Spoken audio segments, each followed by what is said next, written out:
Today we're going to look at how I set up this 15-inch US General end cabinet from Harbor Freight for storage next to my drill press. It's a pretty straightforward modification that's easy to do, so if you need something similar or are looking for ideas on how to put a metal box like this on wheels, hopefully this little video will give you some ideas. Let's get into it. Alright, this is the Harbor Freight US General 15-inch wide end cabinet. As you can see, I've got a wood frame just screwed together for 4 cabinets, and then I have bolted it in using the stock holes here with some wide-headed screws.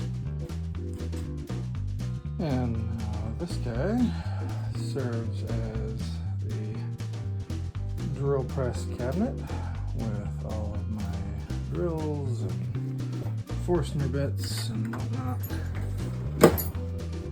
ready to go. Available as needed, with even a little bit of room to grow.